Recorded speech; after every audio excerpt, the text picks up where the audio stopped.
National health के लिए digital ecosystem हो, इनका लाभ हमारे युवा, हमारे मध्यम वर्ग, गरीब, दलित, पिछड़े, ये सभी वर्गों को मिलेगा।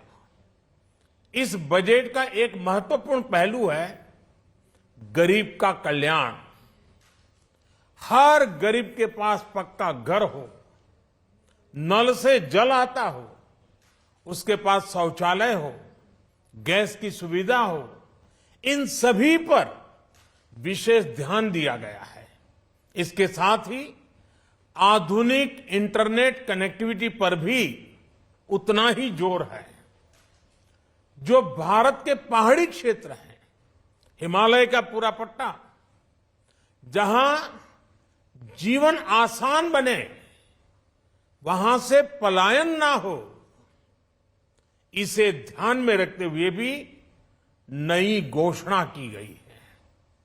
हिमाचल, उत्तराखंड, जम्मू कश्मीर, नॉर्थ ईस्ट ऐसे क्षेत्रों के लिए पहली बार देश में पर्वतमाला योजना शुरू की जा रही है।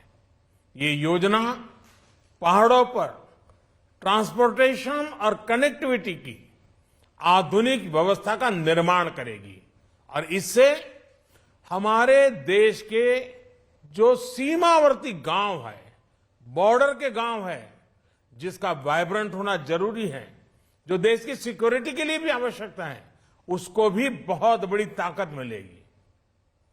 भारत के कोटि कोटि जनों की आस्था मां गंगा की सफाई के साथ साथ किसानों के कल्याण के लिए एक महत्वपूर्ण कदम उठाया गया है।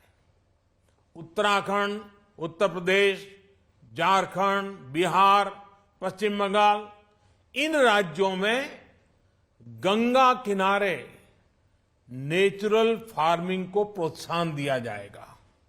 इससे मां गंगा की सफाई का जो अभियान है, उसमें मां गंगा को केमिकल मुक्त करने में भी बहुत बड़ी मदद मिलेगी। बजट के प्रावधान यह सुनिश्चित करने वाले हैं कि कृषि लाभप्रद हो, इसमें नए अवसर हो, नए एग्रीकल्चर स्टार्टअप्स को प्रोत्साहन देने के लिए विशेष फंड हो, या फिर फूड प्रोसेसिंग उद्योग के लिए नया पैकेज। इससे किसानों की आय बढ़ाने में बहुत मदद मिलेगी। एमएसपी खरीद के माध्यम से किसानों के खाते में 2.25 लाख करोड़ रुपए से भी ज्यादा सीधे ट्रांसफर किए जा रहे हैं। कोरोना काल में एमएसएमई यानी हमारे छोटे उद्योगों की मदद और उनकी सुरक्षा के लिए देश ने लगातार अनेक निर्णय लिए थे, अनेक प्रकार की मदद पहुंचाई थी। इस बजट में क्रेडिट गारंटी में रिकॉर्ड वृद्धि के साथ ही कई नई योजनाओं का ऐलान किया गया है। डिफेंस के कैपिटल बजट का 68% डोमेस्टिक इंडस्ट्री को रिजर्व करने का भी बड़ा लाभ भारत के एमएसएमई सेक्टर को मिलेगा। ये आत्मनिर्भरता की तरफ बहुत बड़ा मजबूत कदम है। 7.5 लाख करोड़ रुपए के पब्लिक इन्वेस्टमेंट से अर्थव्यवस्था को नई गति के साथ ही छोटे और अन्य उद्योगों के लिए नए अवसर भी बनेंगे।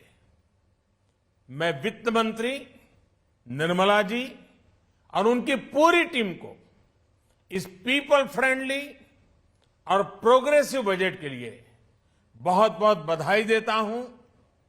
कल भारतीय जनता पार्टी ने मुझे सुबह 11 बजे बजट और आत्मनिर्भर भारत विषय पर बात करने के लिए निमंत्रित किया है।